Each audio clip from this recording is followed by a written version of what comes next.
Boa noite. Ministro das Comunicações, Juscelino Filho, e irmã são investigados por suposto desvio de dinheiro e tem mais de R$800 mil bloqueados pela Justiça. Ele nega. O presidente Lula volta a criticar o presidente do Banco Central, Roberto Campos Neto, e diz que taxa de juros precisa cair mais. E você vai ver também. Economia brasileira cresce 0,9% no segundo trimestre. Serviços e indústria puxam alta do PIB. Tragédia no interior de São Paulo. Explosão em metalúrgica de Cabreúva deixa mortos e dezenas de feridos. Maior facção criminosa do Brasil completa 30 anos. Reportagem especial mostra que o crescimento das facções preocupa autoridades. Começa a Bienal do Livro do Rio de Janeiro. Feira comemora 40 anos de existência e reúne mais de 500 expositores. Agora no Rede TV News.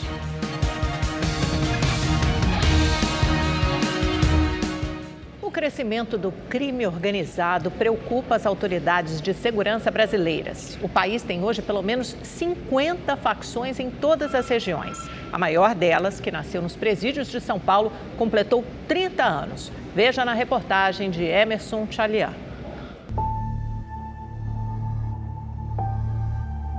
Tráfico de drogas, sequestros, rebeliões, assassinatos. A lista de crimes da maior facção do Brasil mostra que o PCC é hoje o inimigo número 1 da segurança pública.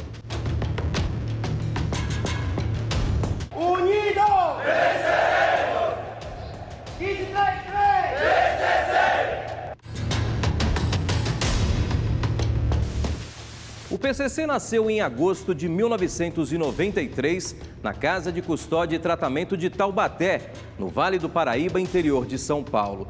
Surgiu como uma espécie de sindicato do crime para lutar pelos direitos dos presos.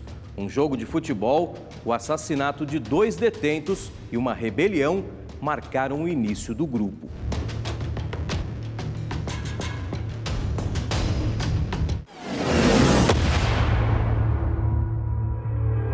Dentro dessa rebelião, eles assassinaram 2 indivíduos que era uma revanche, uma vingança. Pegou todo mundo de surpresa, houve um enfrentamento muito grande. E no final das contas, eles acabaram flexibilizando o regime da Casa de Custódia e Tratamento.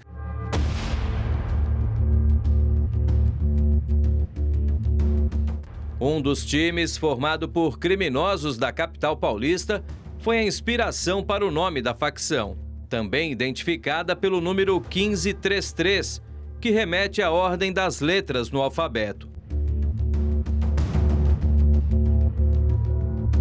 O procurador de Justiça, Márcio Cristino, investiga o grupo há mais de 20 anos. Era a primeira vez que você via uma estrutura criminosa crescer de dentro do presídio, de dentro do sistema prisional, para fora. Quase todos os detentos que participaram da fundação morreram anos depois. Marcos Williams Erbas Camacho, o Marcola, é apontado como o líder máximo do PCC. Marcola ganhou espaço ao isolar outras lideranças, defender o fim da violência e o foco em uma atividade que renderia muito dinheiro: o tráfico de drogas. Neste depoimento à Justiça, Marcola revela como ganhou respeito dentro do sistema. Eu tive um problema com esses presos que eram os líderes do PCC. Eles mandaram assassinar minha esposa, assassinaram a minha esposa, doutora Ana Maria, que era uma advogada, e tentaram me matar também. Eu declarei uma guerra contra eles, o sistema penitenciário, cansado de ser oprimido por eles, e ser extorquido por eles, e ser assassinado por eles, com a bel prazer deles, acabou repudiando eles. Quando eles foram repudiados, eu passei a ser visto pelo sistema penitenciário como o líder do PCC. Líder do PCC, entendeu? Ele se consolidou no poder, ainda houve outras outros confrontos com outros membros de hierarquia semelhante, mas acabou se firmando no poder. Os demais morreram e hoje continua sendo a grande liderança que é. O primeiro comando da capital só passou a preocupar as autoridades de segurança no início dos anos 2000, quando adotou métodos terroristas. Começaram os atentados contra prédios públicos e os ataques contra os agentes da lei.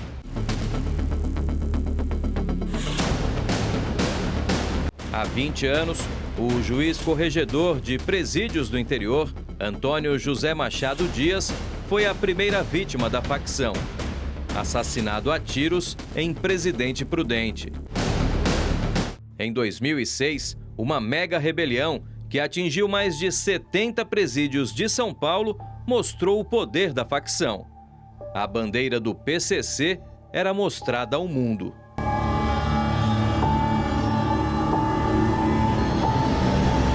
Quando ele é hasteado na maior rebelião prisional da história do mundo, aí ele se tornou não só inegável, né, mas é incontestável. A chegada da tecnologia mudaria definitivamente o poder de alcance da facção. A inserção do telefone celular dentro do sistema penitenciário foi que desequilibrou a balança do poder. Porque a partir do momento que eles começaram a controlar dentro e fora, a situação se tornou muito difícil. Nos últimos 30 anos, a organização criminosa cresceu dentro e fora dos presídios. Teria hoje um exército com mais de 30 mil membros em todos os estados do Brasil e com ramificações em outros países da América do Sul, da África e da Europa. O tráfico de drogas é a maior fonte de renda, com faturamento estimado em 2 bilhões de reais por ano. Transformou num cartel, transporta drogas para a Europa, África e domina o mercado nacional. Você não tem no mercado nacional uma organização capaz de construir e traficar como o PCC é hoje. O PCC não está sozinho. A primeira facção do país foi o Comando Vermelho, que surgiu no Rio de Janeiro no final dos anos 70. Hoje existem pelo menos 50 facções criminosas em todas as regiões do país e que se enfrentam na disputa por território. Elas imitam, elas mimetizam muito as práticas das facções maiores, que exercem um certo poder de grife sobre esses grupos menores, né, naturalmente, ou seja, estratégias de atuação, até gírias muito parecidas, né? Mas o alcance delas, normalmente, a ambição delas é local. Quando as gangues locais decidem enfrentar os grupos maiores, algumas histórias terminam em tragédia. Em 2017, uma das disputas mais sangrentas foi registrada na penitenciária de Alcaçuz, no Rio Grande do Norte. Uma luta campal entre o Sindicato do Crime e o PCC. 26 detentos morreram. Nossa equipe acompanhou de perto. Neste momento, a situação é muito tensa aqui em Alcaçuz. Os presos voltaram a se confrontar, estão no pátio agora da unidade, as duas facções se enfrentando, cada uma de um lado, num momento tenso aqui em Alcaçuz. E a polícia resolveu agir.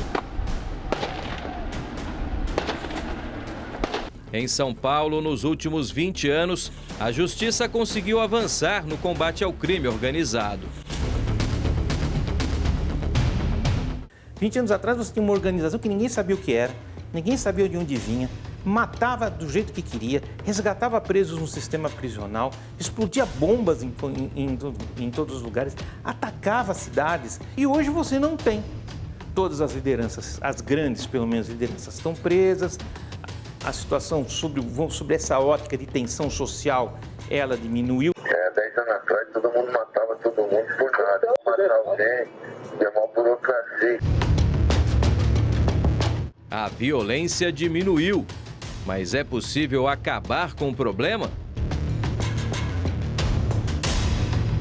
Não acredito. É impossível eliminar as facções. Isso foi possível, mas o Estado falhou nessa missão. Somente em 2013 o Brasil criou uma lei para combater o crime organizado.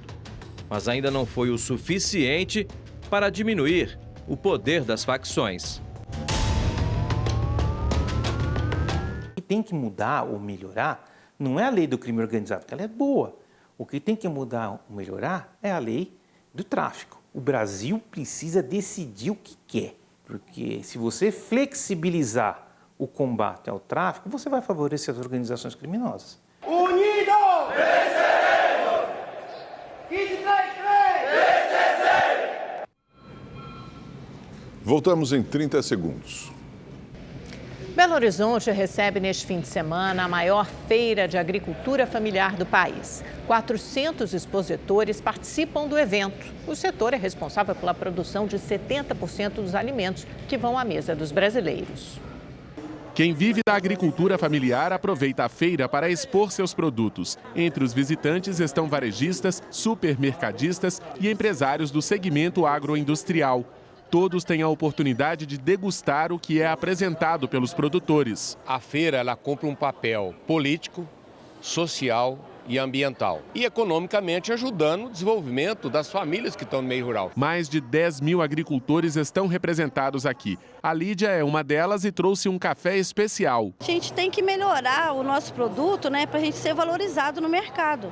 Porque um café aí colhido de qualquer maneira, a gente tem que vender ele a preço de banana. Filha de produtor rural e criada em uma fazenda no interior de Minas, ela e 11 irmãos vivem das plantações. Um dos destaques da feira é o tradicional queijo artesanal mineiro, considerado um dos melhores do mundo. Esse aqui é feito com leite de cabra. A iguaria é produzida pela família da Cleide há mais de 30 anos. Ela, o marido e 3 filhos têm 300 animais que produzem 6 mil litros de leite por mês.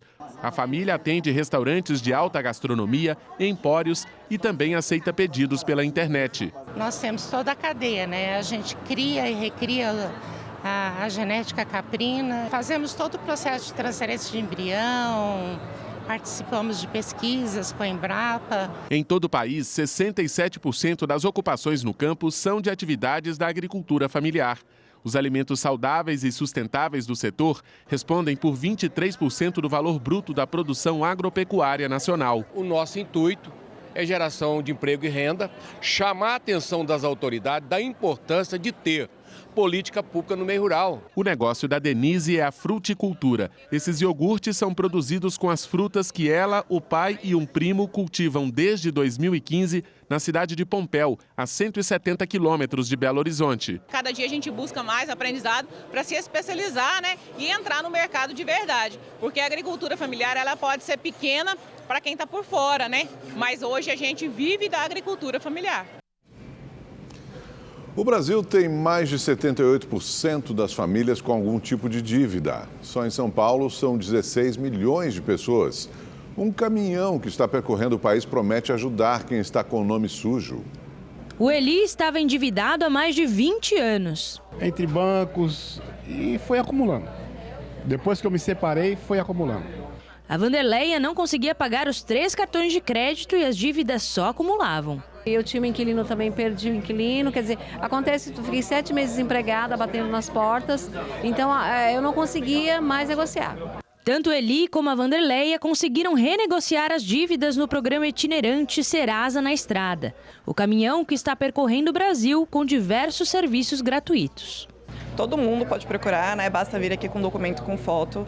Essa iniciativa ela tem o principal objetivo de trazer educação financeira, né? De trazer aqui insights financeiros para as pessoas, mas também de negociar suas dívidas, buscar crédito, toda a parte de monitoramento e também a carteira digital da Serasa, que é onde a gente tem toda ali a parte de pagamentos dentro também da nossa plataforma. É uma boa oportunidade para quem está com o nome sujo. O Brasil tem 78,1% das famílias com alguma situação de endividamento, segundo dados da Confederação Nacional do Comércio de Bens, Serviços e Turismo.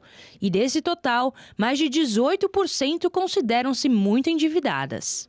O caminhão do Serasa está estacionado aqui no Largo da Batata, em São Paulo. Ele já passou por Porto Alegre, Florianópolis e Curitiba, realizou mais de 8.600 acordos, atendeu mais de 7 mil pessoas e concedeu mais de 24 milhões de reais de desconto.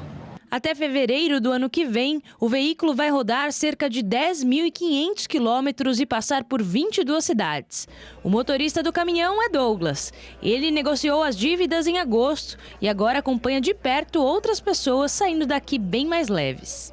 Uma senhora que estava devendo R$5.000 ali, ela saiu faceira dizendo que vou voltar a ter o meu cartão do mercado, vou voltar a fazer um crediário numa loja, sabe? Eu já vou conseguir, dentro das minhas condições, fazer toda a quitação do que eu já tinha pendente desde o começo do ano e não conseguia resolver. Dá uns 90%. É um bom desconto, em partes. Em partes, sim. Vou ficar tranquilo quando eu pagar tudo. A Delegacia de Homicídios do Rio de Janeiro investiga um tiroteio que resultou na morte de 2 mulheres em Santa Cruz, na zona oeste da cidade. O filho de uma delas, de 7 anos, também foi baleado. Hoje, os familiares de Stephanie Barros estiveram no Instituto Médico Legal para liberar o corpo da vítima. A jovem de 23 anos foi baleada ontem durante um confronto entre milicianos em Santa Cruz, na zona oeste do Rio. Ela estava com o filho de 7 anos e uma amiga, Tuane Rocha Batalha, que morreu no local. Stephanie e o filho chegaram a ser levados ao hospital, mas a mãe não resistiu. O menino, baleado no peito, foi operado e o estado de saúde dele é grave. Testemunhas contaram que o miliciano estava em uma barbearia quando rivais o reconheceram e dispararam. Na troca de tiros, o carro onde as vítimas estavam foi atingido. Hoje de manhã, a PM fez uma operação para tentar prender milicianos que atuam no bairro. A região é alvo de disputa entre 2 grupos rivais desde a morte de Wellington da Silva Braga, o Eco, há 2 anos, durante uma ação para capturá-lo. O Conselho Nacional de Direitos Humanos pediu o fim imediato da Operação Escudo na Baixada Santista. Ao vivo, o repórter Giovanni César traz todas as informações desse caso para a gente. Boa noite, Giovanni. O que é que foi apurado?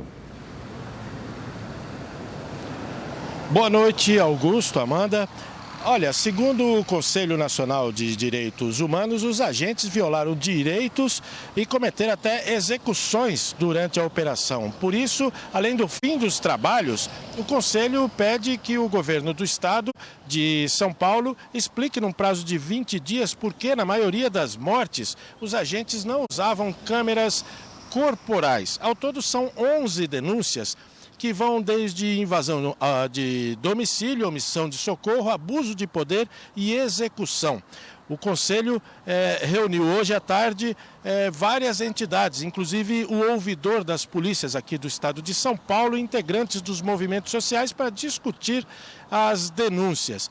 O Ministério Público recebeu imagens somente de 6 das 16 primeiras ocorrências. Em 3 delas aconteceram confrontos e em 2 não aconteceu nenhuma troca de tiros. Segundo o governo do estado, a Secretaria de Segurança Pública informou hoje que essa operação vai continuar por tempo indeterminado. Lembrando que essa operação começou no dia 28 de julho com a morte do soldado Patrick Bastos Reis. E depois disso, durante esse período, de lá para cá, a polícia prendeu 747 pessoas, apreendeu 94 armas, 934 quilos de drogas, mas ocorreram 24 mortes. Segundo a Secretaria de Segurança Pública, essas mortes estão sendo investigadas e as imagens das câmeras corporais estão sendo compartilhadas com o Ministério Público e o Judiciário. Augusto, Amanda. Muito obrigada, Giovanni. Para combater a pirataria, a Anatel, a Agência Nacional de Telecomunicações, inaugurou um novo laboratório. A unidade é especializada na análise de dispositivos para a TV, usados para acessar conteúdos de forma clandestina. Esse equipamento, conhecido como TV Box, é responsável por conectar televisões com a internet e transformar os aparelhos em Smart TVs. No entanto, segundo a Anatel, quando ele não segue os padrões estabelecidos, é considerado clandestino. Para combater a pirataria, a agência inaugurou esse laboratório em parceria com a ABTA, Associação Brasileira de Televisão por Assinatura. Ele dá mais agilidade à agência, para realizar uma engenharia reversa nessas caixinhas, identificando quais caminhos ela percorre na rede e para quebrar a criptografia e utilizar esse conteúdos piratas. Esse laboratório funciona 24 horas por dia e 7 dias por semana, traz toda essa agilidade e facilidade para os técnicos da agência. O laboratório antipirataria fica na sede da Anatel e já está em operação. Até o momento, 30 modelos de TV Box pirata tiveram serviços bloqueados. A agência vai continuar com o trabalho de identificação para fazer novos bloqueios e garante: quem não tem esse tipo de equipamento clandestino dentro de casa não vai ser afetado. Segundo a ABTA, o serviço pirata gera um prejuízo de R$1,5 bilhão por ano ao setor e aos cofres públicos. Para o consumidor, as perdas vêm em dobro. Além de não ter boa qualidade, o aparelho clandestino pode funcionar como uma espécie de portal para que os hackers acessem sistemas e roubem dados pessoais do usuário. Esse advogado, especializado em direito empresarial e tributário, lembra ainda que a pirataria é crime. Para quem adquire, como eu disse, incorre no crime de receptação, né, ou receptação qualificada, caso ele não tenha conhecimento do produto ser de fato um produto pirata ilícito. E para quem vende, ele incorre no crime de violação de direitos autorais, né, e também no caso das IPTVs, também no distribuição de sinal clandestino. Tá? Os dois são crimes previstos com previsão de pena de reclusão de 2 a 4 anos e mais multa. 4 pessoas morreram e dezenas ficaram feridas após a explosão de uma caldeira em uma metalúrgica em Cabreúva, no interior de São Paulo. 7 pessoas estão internadas em estado grave. A câmera de segurança de uma casa flagrou o momento da explosão. Essa imagem mostra a fumaça saindo da empresa após o acidente e o desespero das vítimas esperando atendimento. A Guarda Civil de Cabreúva foi a primeira a chegar ao local. E foi possível constatar muitas pessoas lesionadas, né, pessoas com grande parte do corpo queimadas, e aos poucos a gente foi conseguindo fazer o socorro de todas essas vítimas, né.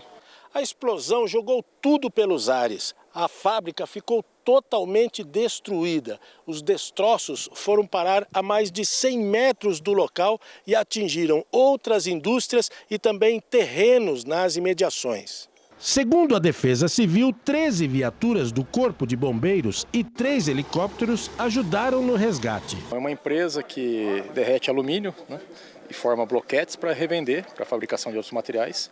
E, segundo informações, houve uma explosão de um forno industrial. E a primeira preocupação foi socorrer as vítimas, né, verificar se todas as vítimas foram socorridas. Segundo a prefeitura da cidade, pelo menos 30 pessoas foram encaminhadas para prontos socorros da região. Dessas, 7 estavam em estado grave e foram transferidas para hospitais. A maioria com queimadura, né? Queimaduras de pequenos queimados, médios queimados e esse queimado que era um queimado maior, né? Não tão grande extensão, mas por ter pego face via aérea. As causas da explosão ainda são investigadas. Olha, isso aí a Polícia Civil estará fazendo o levantamento, o Corpo de Bombeiros, a perícia técnica para avaliar o que foi que aconteceu. O Rede TV News faz uma rápida pausa e volta já. A defesa do ex-presidente Jair Bolsonaro e da ex-primeira-dama Michele pediu acesso aos depoimentos de ontem de Mauro Cid à Polícia Federal. O repórter Igor Damasceno está ao vivo em Brasília e traz todas as informações para a gente. Boa noite, Igor. O que é que você tem sobre esse caso para a gente? Oi, Augusto. Boa noite a você, também a Amanda. Boa noite a todos que nos acompanham. Na petição enviada ao ministro do Supremo Tribunal Federal, Alexandre de Moraes, a defesa de Bolsonaro e de Michele alega que o depoimento já está devidamente documentado e, portanto, pede o acesso imediato. Também pediu acesso imediato aos autos do processo. Só que até o momento, o ministro Alexandre de Moraes ainda não respondeu a essa solicitação. Ontem, o tenente-coronel Mauro Cid esteve na Polícia Federal por cerca de 10 horas. E nos bastidores, o que se fala é que ele decidiu colaborar com a investigação. E segundo a apuração da jornalista Camila Bonfim, da TV Globo, Mauro Cid assumiu toda a responsabilidade no esquema de venda ilegal de joias. O advogado de Mauro Cid, Dr. César Bittencourt, disse que não tenta jogar o tenente-coronel contra Bolsonaro e que em nenhum momento do depoimento Mauro Cid agiu e incriminou contra o ex-presidente. No entanto, de acordo com as investigações da Polícia Federal, Bolsonaro era de fato o mandante do esquema ilegal de venda de joias estrangeiras e Mauro Cid era quem executava essa venda. Ontem, o ex-presidente e também a ex-primeira-dama Michele Bolsonaro e pessoas ligadas ao casal se recusaram a responder os questionamentos dos investigadores com a alegação de que o STF não é a instância competente para conduzir essas investigações.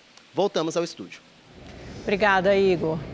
A Polícia Federal deflagrou uma operação contra o desvio de verbas públicas e fraude a licitações da Codevasf, a Companhia de Desenvolvimento dos Vales do São Francisco e do Parnaíba. Um dos alvos é a irmã do ministro das Comunicações, Juscelino Filho, do União Brasil. O ministro Luiz Roberto Barroso, do Supremo Tribunal Federal, expediu 12 mandados de busca e apreensão em 3 cidades do Maranhão: São Luís, Bacabal e Vitorino. Um dos alvos em Vitorino é a prefeita da cidade, Luana Rezende, irmã de Juscelino Filho, ministro das Comunicações do governo Lula. O ministro Barroso decidiu afastar Luana do cargo. A Polícia Federal pediu buscas contra o ministro Juscelino, mas Barroso negou a solicitação. Ele continua sendo investigado e teve o bloqueio de bens decretado no valor de R$ 835 mil. A investigação começou em 2021 e identificou o desvio de emendas parlamentares para asfaltar uma rodovia que leva à fazenda da família do ministro e da prefeita. A Codevasf é uma estatal vinculada ao Ministério do Desenvolvimento e é responsável por realizar obras em estados do Nordeste, do Norte e no Distrito Federal.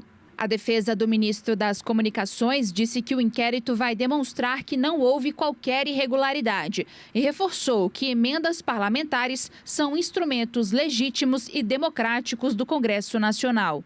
A Codevasf afirmou que colabora com a polícia desde a primeira fase da operação, em julho do ano passado, e informou que demitiu um funcionário após investigações internas.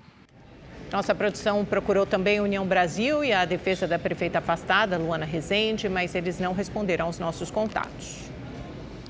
O PIB do Brasil cresceu 0,9% no segundo trimestre deste ano. O resultado, bem acima do esperado, foi puxado pelo setor de serviços e pela indústria.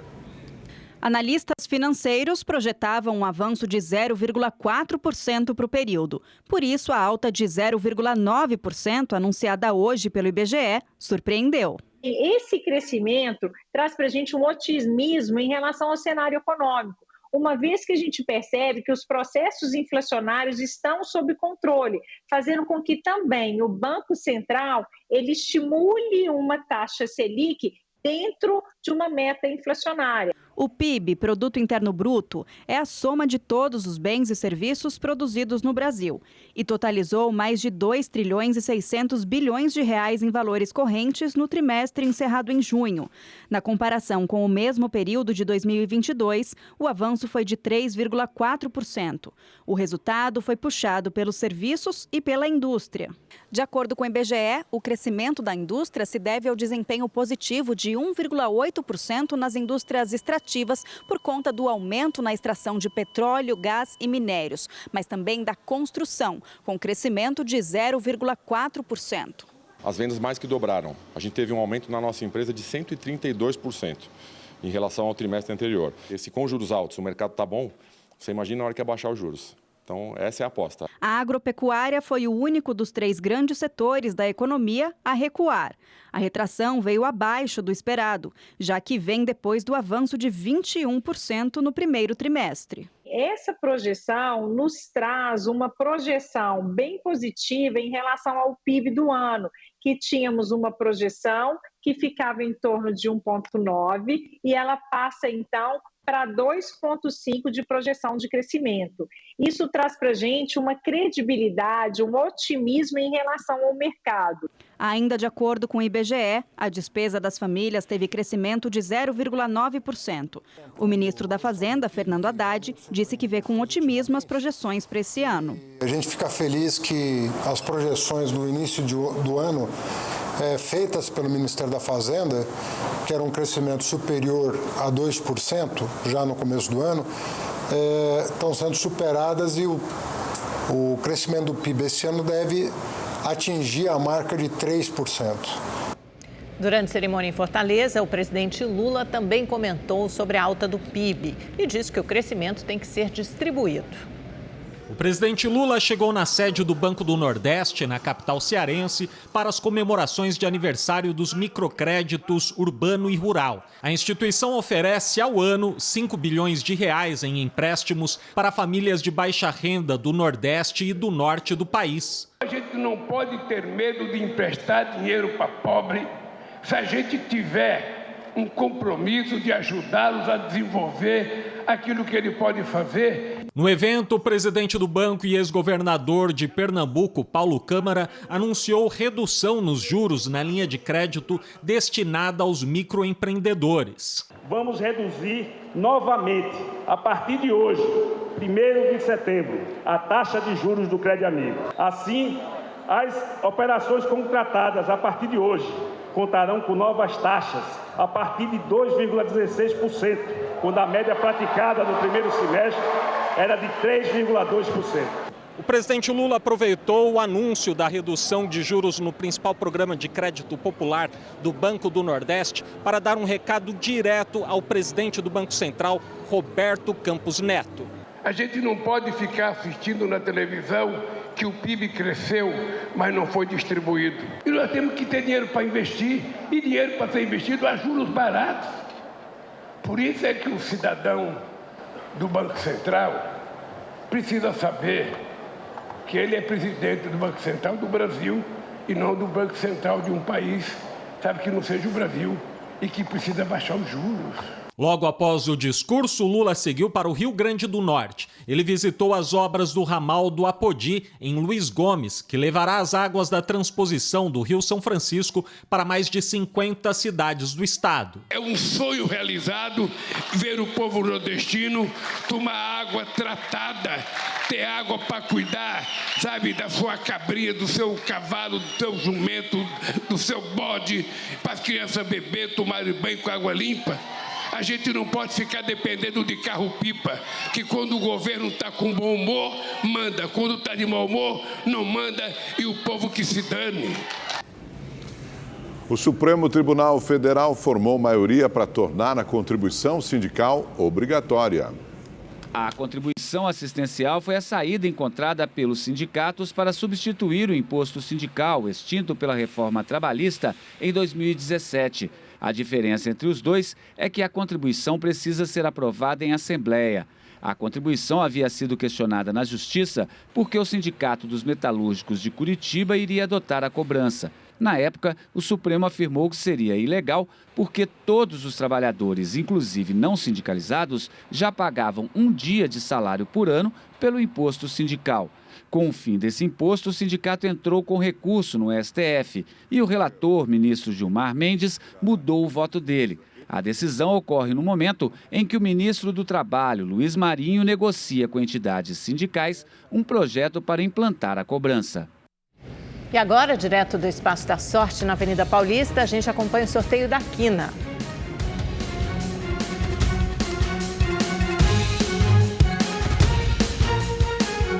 Empresários, investidores e autoridades se reuniram hoje em Washington para discutir caminhos para o desenvolvimento sustentável.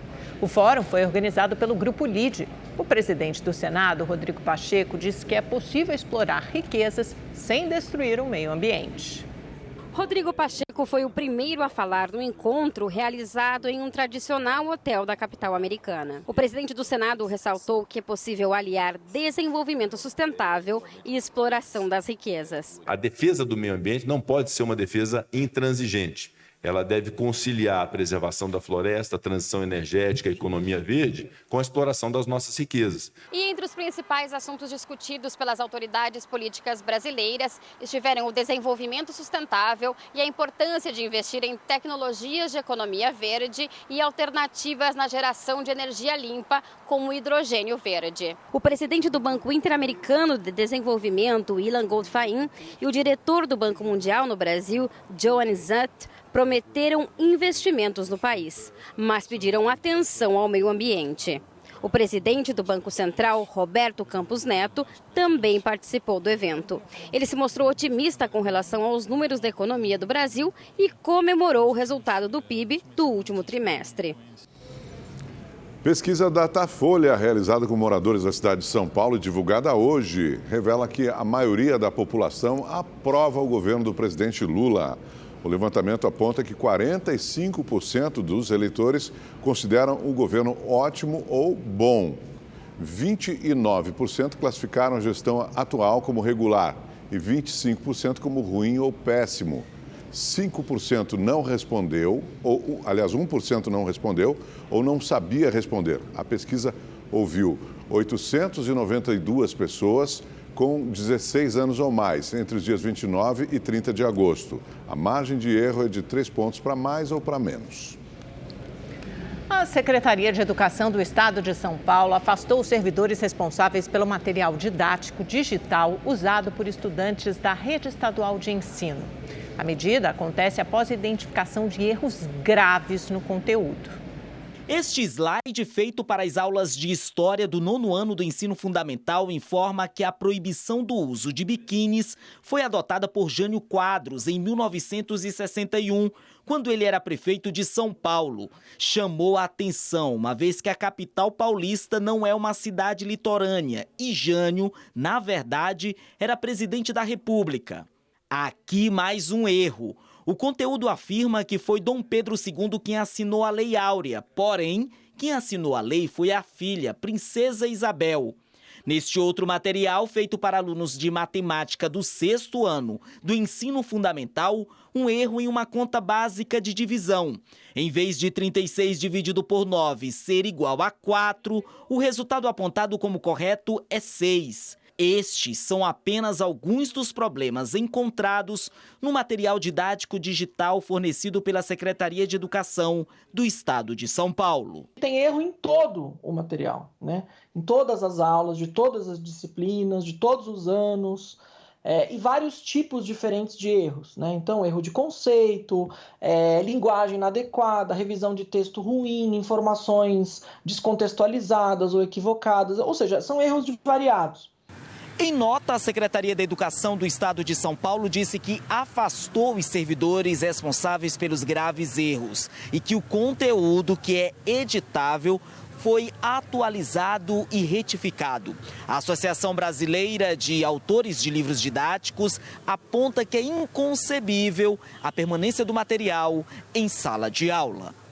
A consequência é desastrosa, porque você terá estudantes aprendendo conceitos de forma errada. Esse conjunto de problemas nos leva a enfatizar uma recomendação explícita de uma avaliação completa deste material. Nós acreditamos, pela amostra que nós vimos, que será muito difícil a recuperação do material, né? Vai ser preciso começar de novo. E na próxima segunda-feira tem novidade aqui na Rede TV.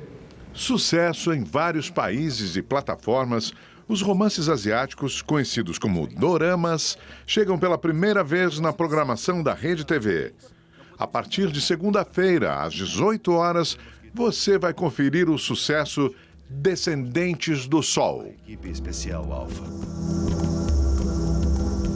A obra conta a história de um militar e uma médica que lutam para viver um romance no caos de um país em guerra. Se não fosse sua superior, me ignoraria completamente? Sim, senhora. Eu realmente... Depois de Descendentes do Sol, às 18h45, você fica com um novo Hora de Ação. Jorge Lordello retrata os crimes que chocaram o Brasil em um novo formato e ao vivo. Triste amargurado. Vem aí. Novidades que você vê aqui na Rede TV, a partir da próxima segunda. Eu estou na penitenciária feminina da capital paulista. É importante. Tem que ser uma médica bonita. O Rede TV News volta já já. Começou no Rio mais uma edição da Bienal do Livro, que vai até o próximo dia 10. O maior festival literário do país completa 40 anos. Um mergulho no universo da imaginação. Para mim é como se eu estivesse fugindo da realidade. É uma transmissão para outro mundo que não tem como explicar. É muito bom. Quem não lê, por favor, leiam. Os amantes da leitura lotaram os corredores no primeiro dia da Bienal do Livro, em busca dos autores favoritos. Julie fez até uma lista de desejos. Eu planejei uns 7, que eu quero um box também, mas eu planejei uns 7 livros. A expectativa é que 600 mil pessoas passem pelo Rio Centro nesses 10 dias de Bienal. Hoje, na abertura, o prefeito do Rio, Eduardo Paes, entregou um certificado em homenagem ao festival. Nós reconhecemos, como patrimônio de natureza imaterial dessa cidade, algumas, obviamente, fatos relevantes que têm a ver com a formação da nossa identidade, que tem a ver com a nossa história. E nós não poderíamos ter homenagem mais importante como patrimônio imaterial da cidade do Rio de Janeiro, a Bienal do Livro. A Bienal do Livro celebra 40 anos aqui no Rio de Janeiro e esta edição traz ainda outra comemoração muito especial. Os 60 anos da Mônica, a dentuça mais famosa do Brasil, ganhou até bolo. O pai coruja Maurício de Souza foi quem organizou a festa e trouxe o Cebolinha para cantar parabéns junto com o aniversariante. Obrigado pela presença e pelo carinho que vocês dedicaram até agora para a turma da Mônica toda. Esta edição reúne mais de 500 estandes e cerca de 300 autores nacionais e estrangeiros.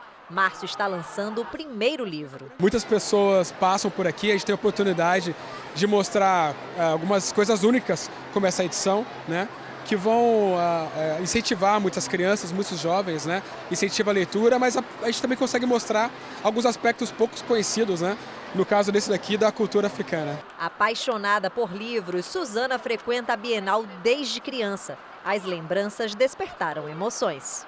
Esse ano eu vim trazer minha filha para pegar o autógrafo da autora preferida dela. Eu lembro que quando eu era criança eu fiquei horas na fila para minha mãe pegar o autógrafo da Zélia Gattai.